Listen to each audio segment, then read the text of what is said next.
the entire point of the hedge fund industry is basically to have returns that aren't correlated with basically buying the stock market at large. It's a lot less about like having, trying to make 5 times your money or something like that.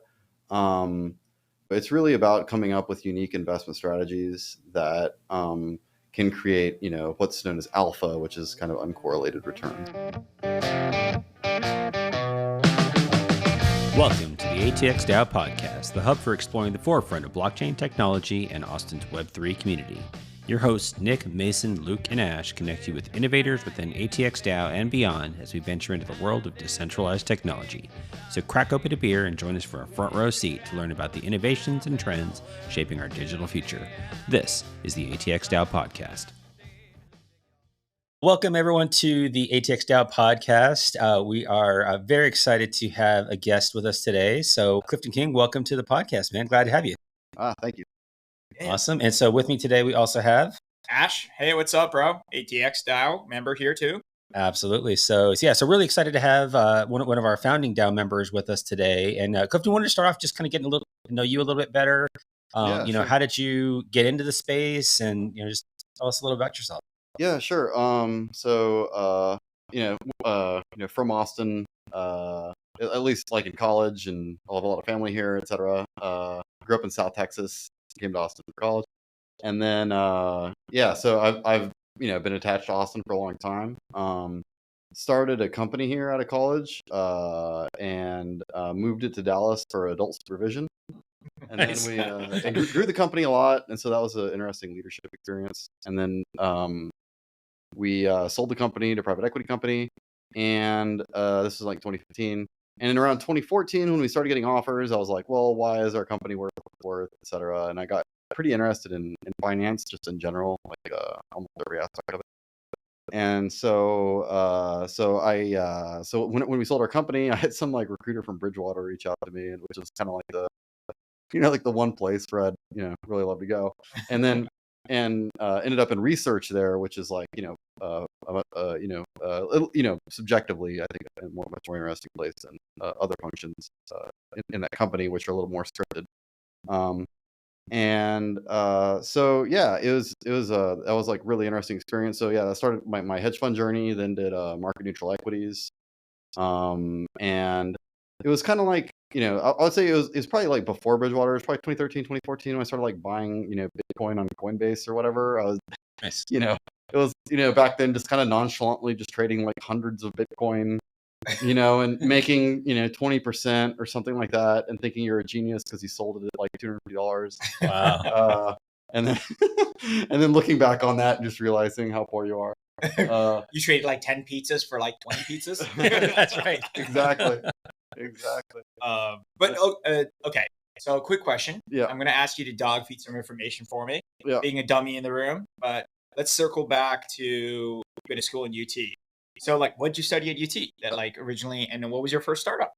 So computer science. So studied computer science. I didn't even know what a hedge fund was until I was probably like 25 or 26.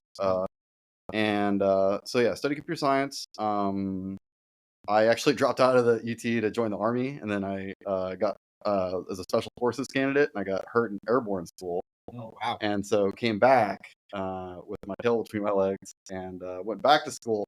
And then my startup started, and then I joined a startup. Startup started taking off. It was an ed tech startup serving higher ed. We actually never had UT as a client, but we had 600 other colleges and universities. Wow. That's amazing. Yeah. So first, two kudos are there. Few men can decide, few people in general can decide to serve, right? Yeah. You took special initiative to do Yeah. that. And then to do something to go really downrange, which is amazing. And also like, wow, ed tech, you're like way ahead of the curve there, right? Like that's a huge thing now. Yeah, It's like you caught it for sure. like Yeah, 2015, man. Yeah, so we captured a lot of the market very quickly. We were in student affairs rather than academic affairs, and so budgets were pretty small. It was like we were just like a bunch of, we were just like a young group of people trying to sort out like, oh, it'd be cool if this product existed, so let's go make it. Yeah. Not really knowing, I think, that much about the markets and what the caps are there. Yeah. And so, so I think like terminally we had like 6 million a year in bookings, which is pretty good. Fucking awesome. For someone selling into student affairs. You know, because it's like student life, student organizations, all that sort of stuff. Paperless office, kind of dynamic like request systems, like for different offices, administrators could approve certain things. Are you sure you needed the grown-ups in Dallas? Because it seems like you ran like a SaaS business in ed tech well before Zuckerberg's like, let's just try and figure out who's the hottest girl on campus. It's funny. I was just watching that last night. I was watching the social network last night. So like, so it was like 2008. We had by mid 2008 we had everything. We had like we were on GitHub. Yeah. The company was on GitHub and we were using AWS. And that was that was kind of early days for those. I think within the first few months GitHub launching. Wow. And so we were pretty early on a lot of that. It was Ruby on Rails, which is pretty progressive technology stack for the time. And I don't know, there's a whole lot of depth you can kind of get in there. And so no, the adult supervision was actually super helpful. It was mostly like we had a CFO who was just like, he had been like a public company CFO and taken companies public. And he was just like, he basically said, don't spend any of that money. I once saw him like had an account executive in his office and then like kind of like flipped out at her for getting like $20 a day car insurance for like a rental car because the credit card covered that. Yeah. And so anyway. So this is post GFC, right? Yeah. Well, we bootstrapped. We had a $40,000 revolving line of credit. We raised $200K, and then like when we moved to Dallas, we raised another $500K, but we never even used tapping into it. We never tapped into it, and we sold the company. I think we had like $900K. So. Oh wow. Okay. So basically we raised no money and then built like a decent sized company, at least account. Yeah, and then as far as crypto, I'd always kind of like kind of been into it, and then like one toe in, not paying that much attention to it, and it was really it was a combination of things. It was like toward the end of my market equity hedge fund days, like one of the guys that I worked with was a guy was previously at Bridgewater, and it was between him, it was being a third co-founder at DYDX. Oh wow! With his buddies at Princeton, or working with us. And then I like, unfortunately, and I still feel like terrible to this day, got him to work for us. But he's like the head of research at DYDX now. Super smart guy. Awesome. And so like he was doing some market making stuff toward the end of the days. 60 Capital, which is my market hedge fund. So he was doing market making at DYDX, then building some of these systems. And so like, I was watching some of these more centralized exchanges kind of like working. And there were these things that were just merely ideas before. And it was, I think like, it was after DeFi summer. Unfortunately, I didn't get involved with that, but it was the fall of 2020 was when I kind of just started using all the Ethereum stuff again. And I still had some Ethereum from before. And really just started using it, and I was just like, holy shit, all of this stuff works. This is incredible. And so that's kind of like what really kind of, I think, kicked it off for me. So like, I mean, it seems like really funny how like most people just discovered it through like an investment opportunity in a way. Some people discovered it through the compute kind of like class, or the compute like discovery, right? The distributed compute discovery. Some people discovered it through the degen discovery, which I think both you and I definitely qualify, where it's like you came at it through more of an analytical kind of perspective of like, holy fucking shit, distributed compute primitives, which is like super fucking crazy, right? Yeah. How much of those things did you find like nascently like, whoa, like compared to like a traditional finance like kind of environment to this, it's like, well, I can traverse, like I can do like quantum leaps. Like I'm just curious to see like where you're wanting to build and scale in this I mean, well, at least until more recently, it hasn't been like super scalable.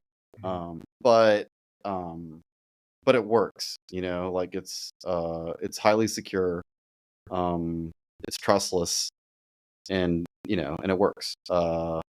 And so I mean, I thought it was incredible. So like I almost immediately after I used these things, and I was kind of blown away.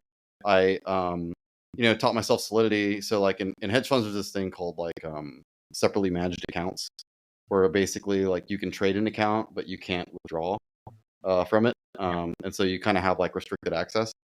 And so I was like, oh well, I'll build one of these in crypto. So actually, I taught myself Solidity, kind of like building one of these kind of things is like, it was mostly a toy, but the Solidity tests and whatever like they passed.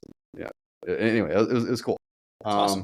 And so yeah, and at that point, I was like, no, this stuff's great. I'm gonna, I at least need to, instead of having just like a toe in, I should put at least one whole leg in. Yeah. At this point, water's warm, Right. just for degenerates. Come on in. yeah. And then and so I guess I'll fast forward to probably I think 2021 when we founded ATX DAO.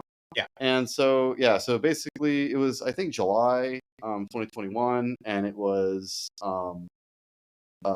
me, Roberto Talamos, that was formerly of Basari. Now he works at Hedge Fund. Malcolm Capuzza, who started his own hedge fund, still has that. He moved to LA. He's like not really active with the DAO anymore.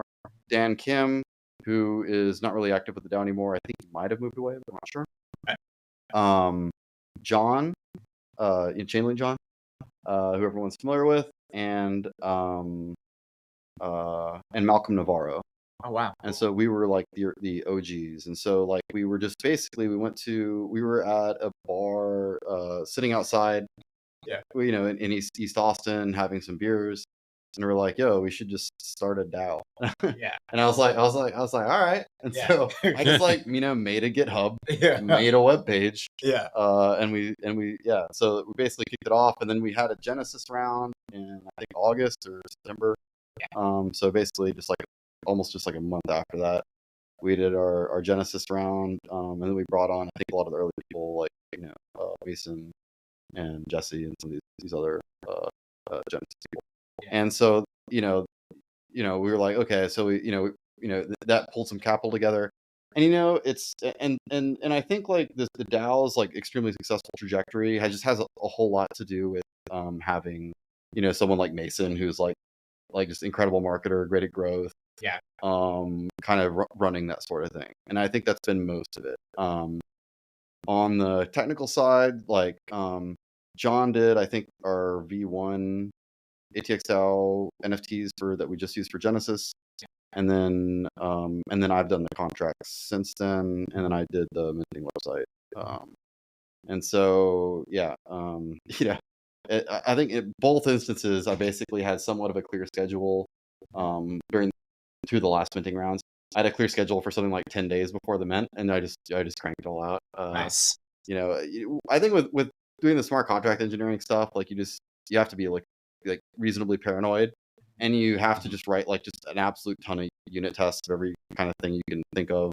Yeah, all kinds of vectors. So did that. And the codes are on GitHub, ATXDAO/NFT, I think. I'm glad I was able to help. That's very cool. So just thinking back from starting off at a bar, like with an idea to like where ATX DAO is now, like how close is like what it's become to like what y'all thought it was going to be at the time that y'all. I mean, I think this was kind of the dream for it. I think we didn't, like we've had some ideas. Oh, can you kind of turn some of the components into a business or whatever? But I think like ultimately, I think just having like building a very strong community, and then letting if there's any kind of commercial opportunities, they can kind of shoot out, and then members from ATX DAO can go found those. And so I think like a lot of it's just kind of building the network and the community, and that's really what we put the effort into. All of the kind of the funds that we've raised from membership rounds has all gone directly back into that. And so anyway, I think it's gone about as good as anything could go. And I wasn't involved in creating the DTX DAO for Dallas, but like the fact that recently sprung up, and that's kind of an offshoot of ATX DAO, and reflects some of our efforts. It's a great feeling to see like some of these things pop up and more communities kind of coalesce.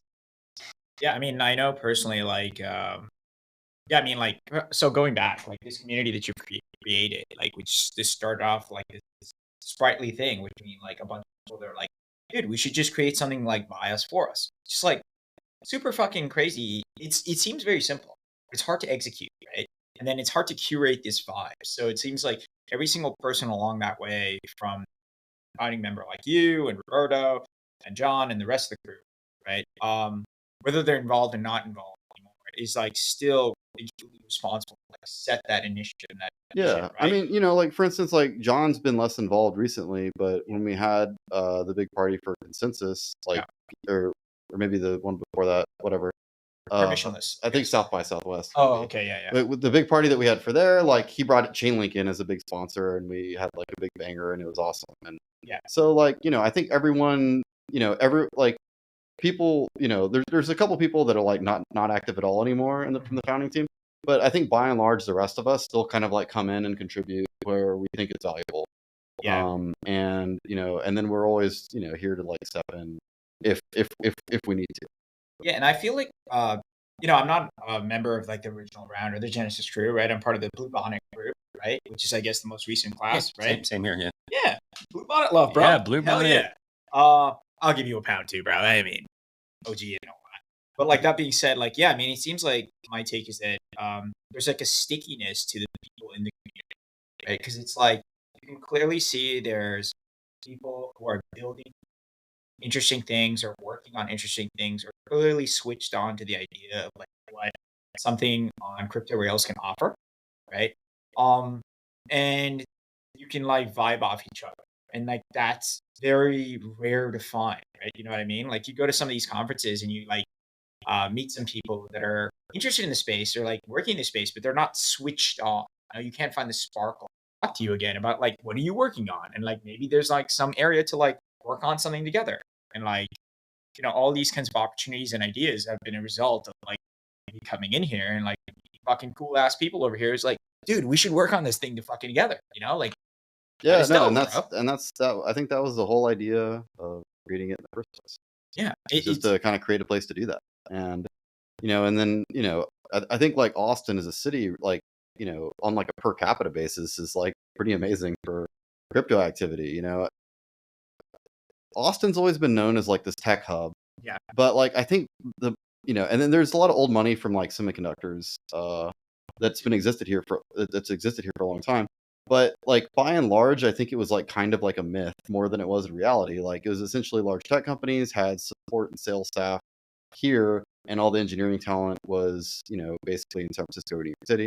yeah, And then watching, I think the last, I think less than 10 years, really, you really saw like this a large influx of like good engineering talent and a lot of these types of people that you really need to, I think, build some of these highly scalable startups. And so it's been really interesting watching that kind of transformation. And and I mean, Austin's a great city. I love it, and whatever. But like I didn't expect for that to happen. Like that, there was no expectation for that to happen. I was in until 2020, I was in New York, and that's kind of like where everything was happening, and there's just like nothing going on.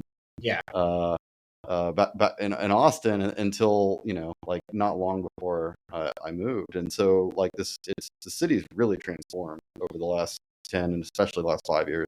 Yeah, and it's weird, right? Like, cause you like live in these like huge capital cities where like money flows there. Like having like, New York, like you mentioned, London or SF in a different kind of way, where it's like more tech centered. You get these weird echo chambers, and like you get this echo chambers of like that are not necessarily productive, in my opinion, right? Where you need like a certain level of collectivism, I guess, if I can coin that word. Uh, is that you need like people from other walks of fields to like come in and then expand your domain knowledge to be like, oh, there's clearly an opportunity here to get feedback and then build something new. But like Yeah, you get these weird kinds of things where it's like you silo yourself into a culture and a community, and as a result, like you always just get feedback that's just like feeding back into the community, and you don't know if it's good or not, right? But it seems like Austin has like kind of like a good set of vibes across everyone, and you get like there's a good mix of people here that you can just mix with different things and like and from all different walks of life, and I think it's a the DAO seems to be an extension of like Austin culture, right? Yeah, yeah, no, no, absolutely. It's been cool. Like, I think there's a lot of people have like kind of self-selected coming here to go start something new. Yeah. And I think kind of having that, kind of creates a pool of people that I think, lend themselves well to, starting new businesses and, especially a lot of crypto people Yeah. relative to other places. And so, yeah, no, it's been great. Yeah, a bunch of outliers shifting the standard distribution. Yeah. Right? Yeah. I mean, I think you need the kind of people on the right end of the curve Yeah. if you really want to do great things. Yeah. And, and then, like I was the point I made earlier is, you didn't really see a whole lot of that in Austin until like the last 5 years. Yeah. And then, you've seen like a lot of it. So yeah, I mean, I think the future here is really bright. Yes, you heard it. Absolutely. So Clifton for City Council 2028. That's right. I think I'm too autistic to listen, sorry. I think you're the right amount. So you mentioned a little bit about some of the stuff that you do in terms of like hedge funds and things like that with investing. How would you, like for somebody that maybe isn't as knowledgeable about that kind of thing, or especially from like the blockchain side of it, how would you kind of explain what that is to somebody that may not be as familiar in that space? Yeah. So I mean, basically, it's just coming up with different investment strategies and then having strategies that, like, the entire point of the hedge fund industry is basically to have returns that aren't correlated with basically buying the stock market at large. It's a lot less about like having, trying to make 5 times your money or something like that. Um, where I think, like, generally speaking, most people have better access to that by just like being long equities and crypto and some of these other things. And so it's really about coming up with unique investment strategies that can create, what's known as alpha, which is kind of uncorrelated returns. And so, so at 60, we traded some of these, ran some strategies.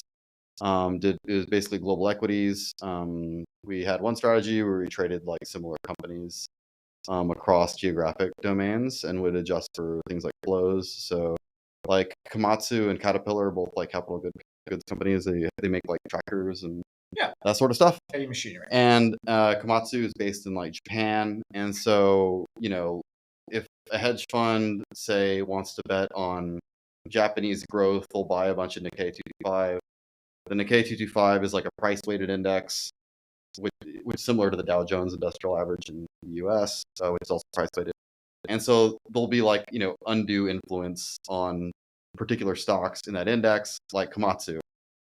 And so basically, like, that stock will go up, and Caterpillar may not go up, even though, or Caterpillar will go down or whatever, or vice versa.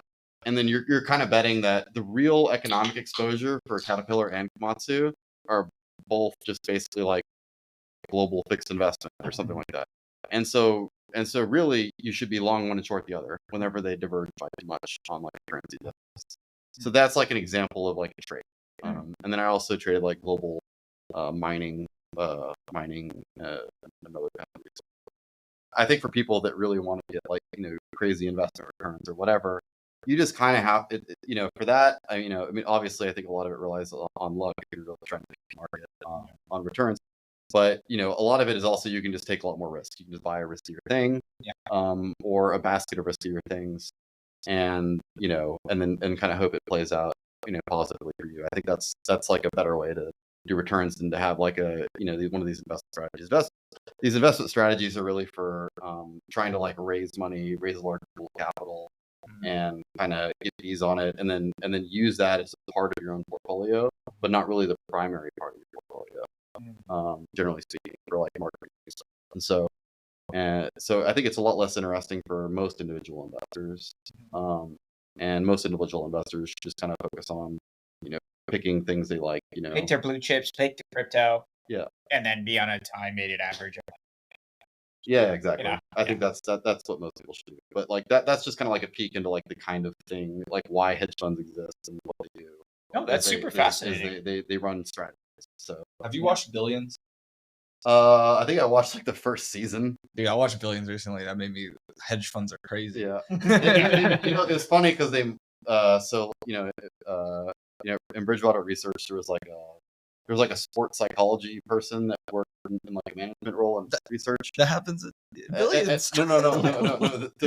That's a example, and then also it's in Westport, and then the buildings kind of look similar, and or like the design of them, and so they obviously model a lot of stuff there, but I think like what the actual things that happen there, it was really kind of trying to copy the like Stephen A. Cohen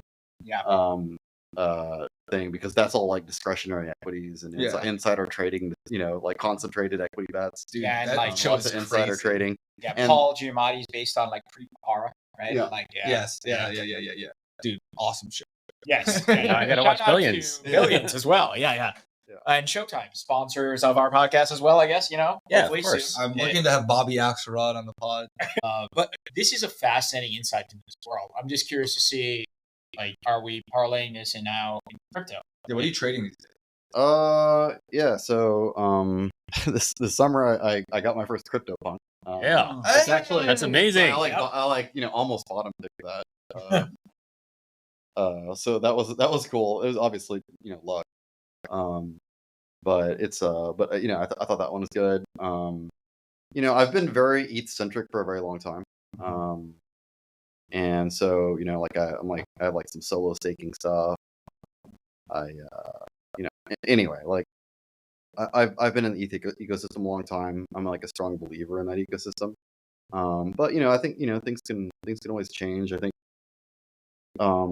I've had like some Solana for a while, but like it's just turned into a de minimis amount. I'm pretty sure like I was in one of these DeFi protocols, like a borrow lend protocol, where I was like yield farming, and I'm pretty sure like the system like like kind of broke in some kind of way, and I'm pretty sure I just got like liquidated by some kind of Solana MEV bot like a long time ago.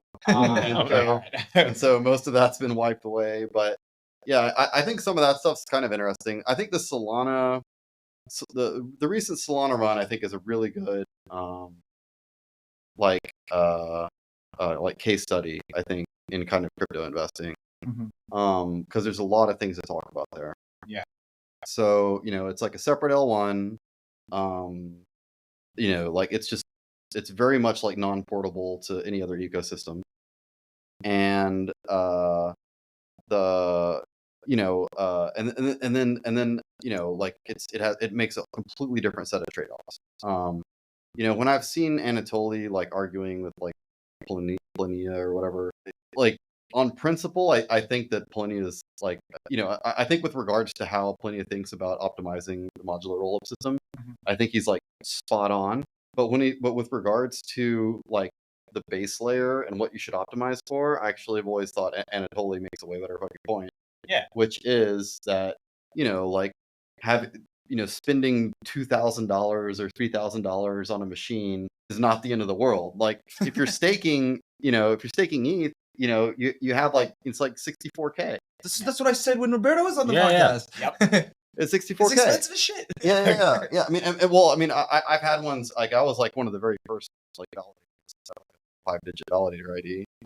And like, so like, ETH was a lot less expensive then. Yeah, it's like so I think the trade-offs are just, I think they're just wrong. And so like in the Anatoly versus and Vitalik, I actually think Anatoly's right. And especially like these hardware costs are coming down rapidly over time. And so anyway, so like on that philosophical level, I agree with it. The economics of the token are pretty bad. The distribution is really bad, like super bad. The distribution's super bad. Everyone's just being dumped on right now. But obviously Galaxy Digital played this, just Galaxy brained it. Yes. Funny turn of phrase there. Galaxy Digital Galaxy brained it. But I think watching some of these things happen with Solana has been interesting. There's been like a fervent, like there's been like they've had a strong community for a very, very long time. Yeah.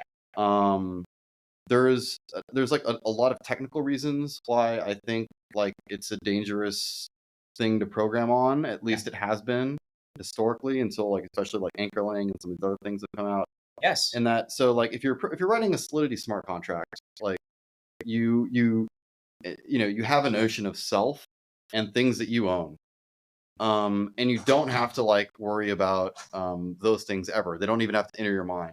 And so with the Solana programming model, everything has to be like basically the programs are deployed separately from like the addresses that they own, and so you have to have pointers to all the addresses that you own, and you have to be very careful about the construction of all these things. And so these things can actually all be solved by a compiler. And then over time, I think they've been really pretty good at doing that. And then eventually it'll be just as easy as Solidity or whatever, or like, approximately the same way. But it's still not. And it was in pretty bad shape before. I mean, like you had like, Jump, with the wormhole hack was like, I think like, and some of the other hacks in Solana was just kind of like, it was like exactly this issue that was very hard to kind of cover all your bases everywhere. Yeah. And, basically like an attacker just, gave this program a pointer to that like wasn't validated somewhere, and they stole like $350 million. Yeah. And so so obviously that some of that stuff is going to set it back. The other things that have set it back obviously have been like the various downtimes that it's had. But the thing is like it is such an incredibly optimized system. And the reason that the programming model is the way it is because it allows for maximum parallelizability, because all of the addresses that are going to be interacted with in the program are known at the time that your program is being called. And so you can kind of it's much easier to parallelize all that stuff, and so you get a lot of performance out of it. And the thing that's kind of been interesting, there's tons of stuff here, especially like I think some of the price run up. This is a very, very clear example of reflexivity at work in crypto. Reflexivity is kind of like this George Soros kind of concept, where essentially kind of like the price will lead the fundamental outcome. Yeah. And so that's season 2, episode 75 and millions. Yeah. But, yeah. So like, there's lots of examples of this. Like if home prices go up, banks are more likely, will lend at, lower rates, and the collateral looks better, and then that'll make home prices go up more. Because a lot of the fundamentals for like financing improve there. Economic and feedback. with companies, if your stock price goes up rapidly, you can sell stock into it and just raise tons of money at very low cost of capital, and use that for whatever purpose you need. And so and then essentially like so in a macro way, like across the whole economy, when the stock prices go up rapidly and the cost of capital goes way down, the companies will start to invest more as long as they can get the right return on that. And what they'll and that will, so when a company does any kind of like capital investment, it just basically adds to the revenue of all the other companies. And so like so everything just kind of grows. And so that's like an example of like, oh, the price goes up and then the fundamentals get better. It's not that the fundamentals get better and then the price goes up. It's kind And of so a like lag. and so like if you look at this, like Solana, not too long ago, like the DEX volume, like if you just go to like DEX Screener or whatever and you just look at DEX volume, this is like whenever I'm looking at different chains, this is like one of the number one things I just look at for activity is DEX volume, because DEX volume, anyway, I think it's a very good indicator. And so so DEX volume on Solana was like completely fucking dead. Yeah. It was like worse than dead. I was taking calls with like some random, kind of very large Solana projects where like they were just offering these huge incentives to like LP on their platform because there's like zero PBL, and there's actually still kind of zero PBL. But essentially when the price started rocketing up, when it started pumping, like then people got interested in it, and then the DEX volumes went up, and then now it looks more reasonable. And then that's just like this example of investment reflexivity that that's happened in front of everybody, that I think is worth like noting. So I think that's kind of a pretty interesting investment case. And and there's zero reason why it might not continue to go up. Yeah. So You know. Solana seems to be the idea of building the bear market, right? Yeah. Like of all these economics things that they've done, they're just choosing to actually be like, hey, all this froth has been cut out, that has been cut out. Yeah. Now the people that are there are actually like, okay, how can I build a real signal outside of this, right? From a build perspective, from an investment perspective, like people are putting it in, and like you said, there's these lead lag, right? Typically, how traditional any company, whether it's in Web 2 or Web 3, like go about building it, it's like you have this huge amount of like great amount of capital, and now you're going to invest this capital and then start building things, and then later on, when the so-called bear market comes in, it's the bull market comes in. That is, like it's a result of like, no, we've been doing this for the last like 6 months. We've been doing this like the last year. You just haven't been paying attention for it because you've been listening to all the noise, not the signal. Yeah. And so, yeah, I think that's, like with regards to like, oh, well, like what's like, how do you invest in crypto? I think this kind of recent run in Solana is just an excellent case for, you can't just look at the fundamentals, like a lot of it is literally just like thing goes up and so you buy it or whatever. But it's just like the thing goes up, then you buy it, then make sure the fundamentals start to track it. Yeah. Or else, Right. Obviously it's just like a pump or whatever. Because if the thing goes up, theoretically, there's enough interest for more builders to go, like, oh, it's more valuable. We'll see. Yeah, And absolutely. then it's more value accrued to the ecosystem. And Yeah. self-fulfilling. Yeah, I mean, I still think it's like things aren't probably that positive for Solana DeFi. I mean, maybe they are, but Solana NFTs are cool. Or yeah, at least no, the well, way I it think, works. I think like the positive stuff there, a lot of it's going to be like consumer stuff and like payments and some of those Right. other Gaming, things. things like it's that. on Shopify already, right? The micropayments thesis is like very, very, very, very aligned with Solana's tech stack, I feel. Yeah. So I think that stuff's pretty positive. And then with regards to like DeFi investing and some of my experiences there, it's like one thing I kind of learned, I was at a Swiss-based crypto fund, kind of worked on liquid markets and did some venture stuff too. And one of the things I think I learned from some of the early people, and it also had some MEV stuff, which is interesting as well. But the thing that I thought was most interesting about kind of like DeFi projects that have succeeded, and then what are the patterns that you look for, is that essentially like you need to get like old money Ethereum OGs in it, because that's who has all of the funds in DeFi, and everyone else is just super poor and doesn't matter. And so, What you're saying is like let them eat cake, basically. Yeah. Well, I'm saying like with regards to like I wouldn't go out buying like Solana DeFi projects. Yeah. Like I just wouldn't do it. I mean, I think Solana itself, as long as the momentum keeps up, I think it seems like there's like a decent case for that to maybe outrun it. But yeah, I wouldn't touch most of the DeFi projects. It's just liquidity is not going to ever get there. Yeah, I mean, I think you're just not going to get. You kind of have a big ball of money in crypto that are the OGs, and the OGs aren't going to, like as far as I can see, they have no plans to move any kind of money, like any kind of real capital in this one. And so it's just basically going to be on mainnet. Some of it's going to like arbitrum out, but that's it really. Also, shout out to the shadowy cabal that are the OGs in crypto. Thank you for sponsoring our podcast. we gotta drop them in the shadow. Yeah. No, but this is really interesting. So, like, what exactly are you working on right now? And like, how? I mean, you're clearly evaluating other systems in this space. Like, what are you personally doing? What are you championing? I'm not championing anything. I'm still very biased toward the Ethereum ecosystem. Just been in it for a long time. Everything works, and things are improving, and so I think that stuff's been good.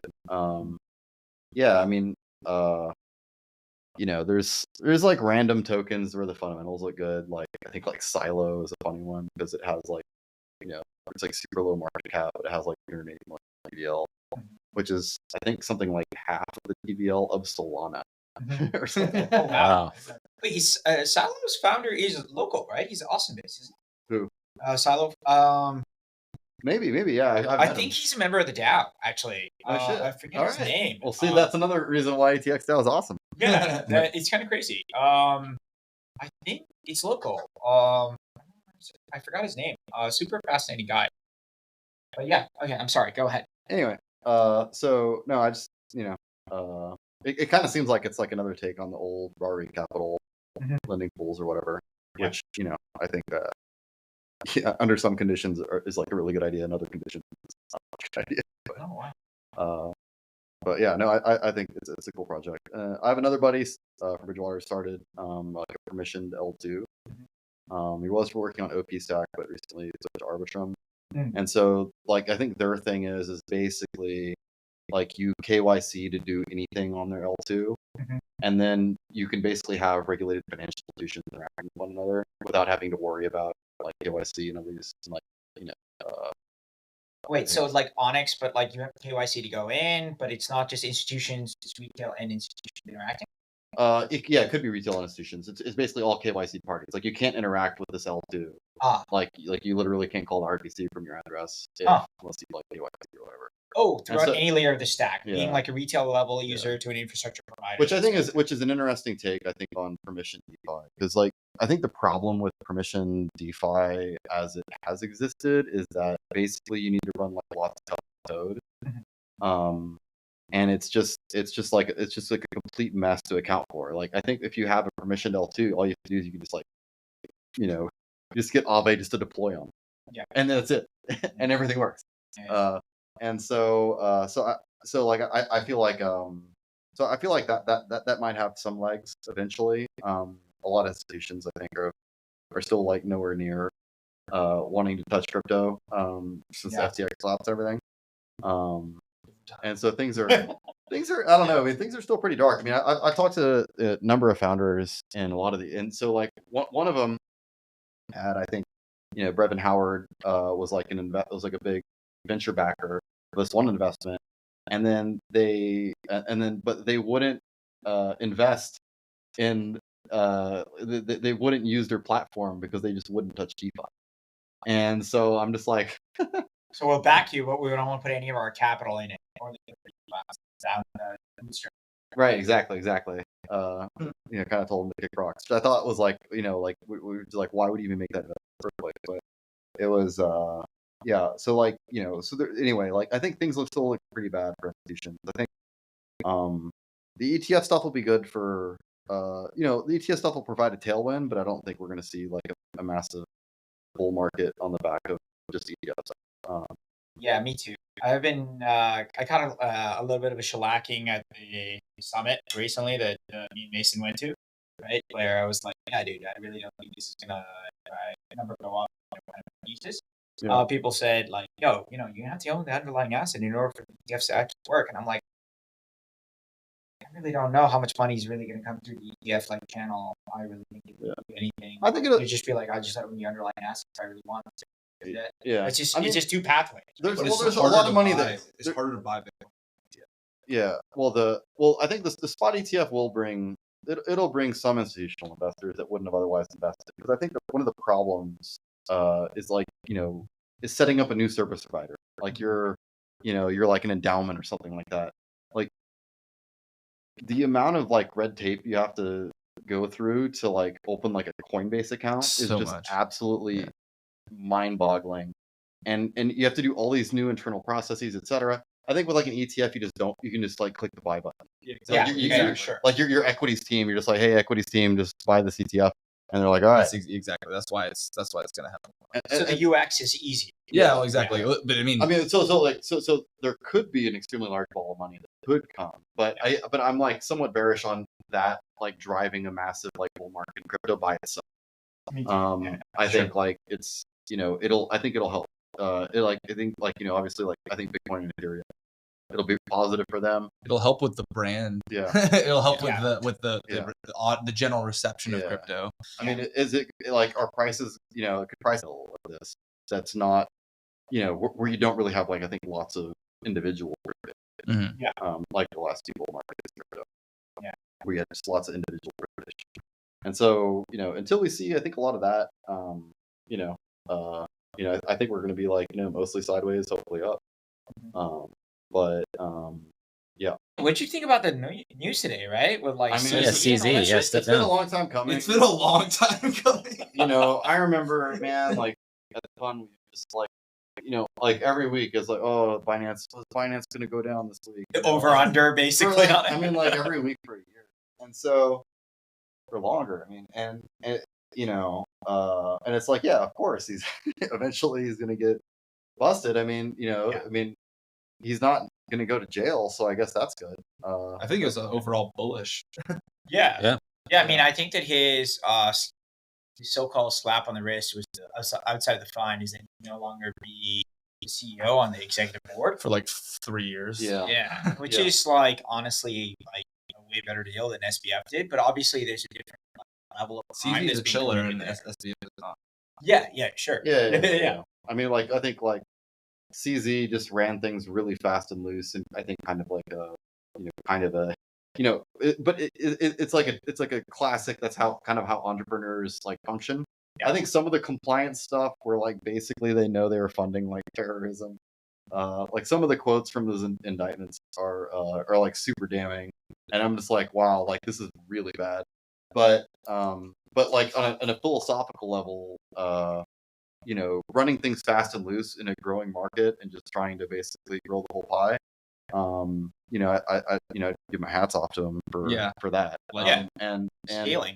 and so like I think like what's going to happen is you're going to have some some kind of adult supervision kind of come in. The DOJ is going to like the terms of the agreement basically force them to like really actually put real controls in place. Yeah. And then they're going to put real controls in place, and then when CZ can come back to running it again, if he so chooses, it'll like all the stuff will be set up for him to like have the bad stuff not happen again. Yeah. And so I think it's like, I think it's really possible.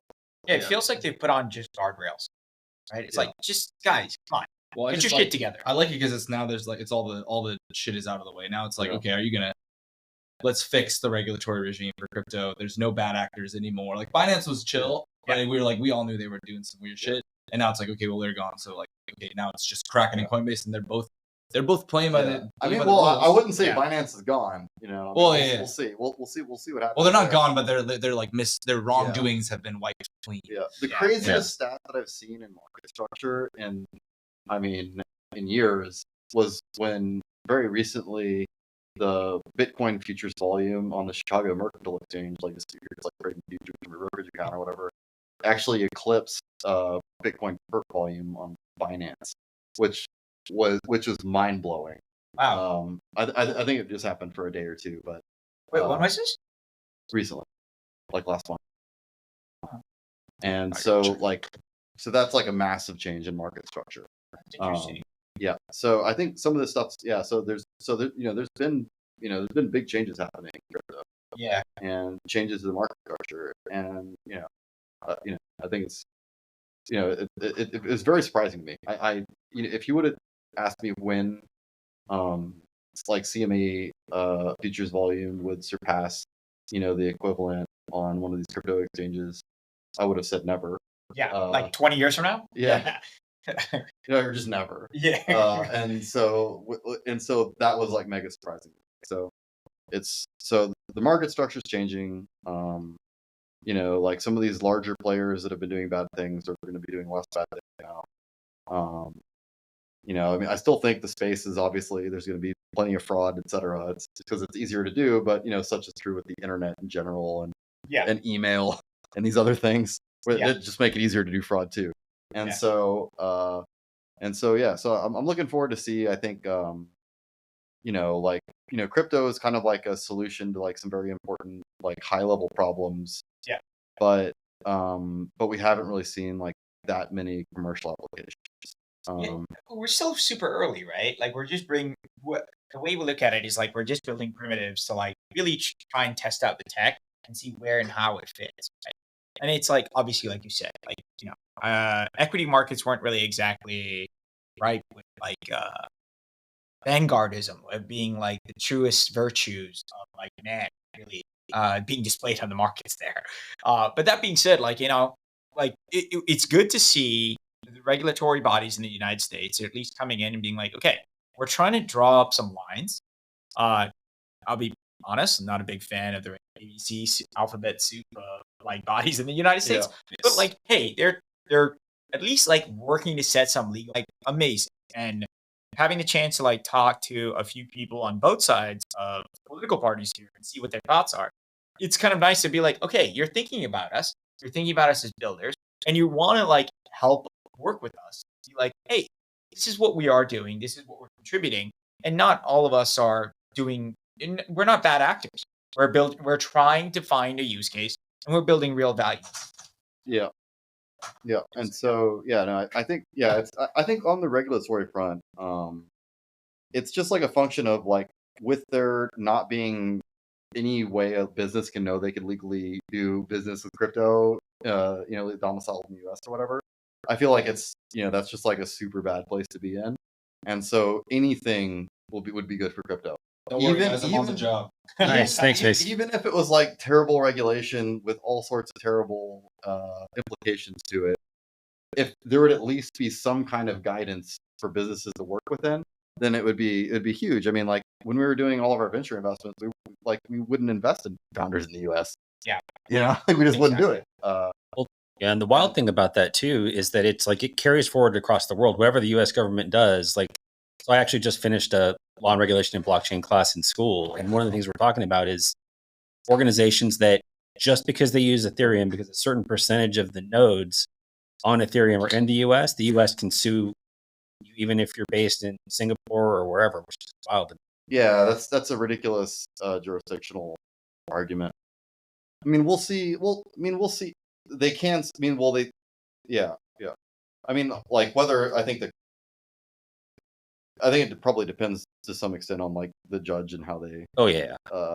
And how they see that, but I mean, I think it's Anyway, it's bad. I think any regulation is better than none. I just got a job passing regulation, bro. Yeah. Stand of Crypto just hired me. Nice. Congrats, man. That's amazing. I gotta sign the paperwork, but I'm the community director. Oh, Nice. Congratulations, man. Yeah. Fucking sweet, So I'll bro. pass the laws for you guys. Yes. Yeah. Get off the One of us. One of us. One of us. Really good. Really good. That's awesome. Yeah, I mean, like, one of the funny things is like, and this is something that we have to unpack like, in this podcast, and I guess in the next podcast as well, is about our trip to Fort Worth and having the chance to visit the North American Blockchain Summit. Shout out to Lee. Yeah, Super cool dude. Had the chance to have us in there. We had an opportunity to meet so many builders from different ecosystems and also like, politicians about understanding what the picks are. Talk to a lot of interesting miles, but like, yeah, general consensus seems to be like, bro, like, tell me where exactly my sandbox ends. So I understand, like, having a conversation doesn't hurt anybody, right? And like understanding that there's real people on both ends of the aisle as a politician and like we as builders is like such a valuable thing, right? Yeah. I mean, but at the end of the day, like, there just needs to be legislature in there. Yeah. And that, Fit 21, dude. Yeah. It's just bill on the House, it's pretty good. And then there's a separate bill in the Senate that's also pretty good. Loomis Gillibrand in the Senate, and then Fit 21 in the House. Solid. And the whole point is to basically establish a regulatory regime in which the SEC and the CFTC both regulate crypto, but they divide essentially. And there's like a delineation about what's a decentralized token and what's not. So like there's a test for sufficient decentralization. So like the tokens that we think are commodities, but then we all know that there are a lot of securities. Yeah. Right. So if you look at the definition of security, it's like you're like, oh yeah, no, this is Yeah. But it's a pretty fair bill. We just got to get it done. Yeah, So that's great. Yeah, I hope that's able to make it all the way through. Yeah. Awesome. Well, Clifton, it's been great having you on, man. Really appreciate you spending the time with us. Any kind of parting thoughts that you'd share with the listeners? Like if they want to get into things you do, anything like that you'd like to share? If people are interested in crypto, I think they should just try to, kind of work with their kind of local communities to get involved. Here in Austin, obviously, hit us up at ATXO. It's been a lot of fun, kind of seeing this organization grow, and yeah, man. It's been awesome. Mason's obviously been kind of the main person made that all happen. Clifton has been the brains. Yeah. We would not be here without you, dude. Maybe. But no, so anyway, I think people, get involved, network, and talk with other like-minded, find other like-minded people, and then just go build stuff. Yeah, and if you're in a city that doesn't have a strong crypto community, reach out to us and we'll help you start one. That's right. Yeah. Yeah, I mentioned DTX DAO earlier. There we go. Yeah, we got to work on them a little bit, but I think that there's a lot of momentum there. At the conference, everyone was like, DTX DAO, let's get involved. Now it's just going to be like getting it organized. But Yep. You guys threw like a nice soiree at oh yeah, at the Thompson bookstore. Yeah, it was very good books. Very good books, great cigars. Yeah, exceptionally great cigars. Yeah. All right. Well, we should probably get out of here. Awesome. Yeah, Thanks, this is guys. awesome, guys. Thank you. All right.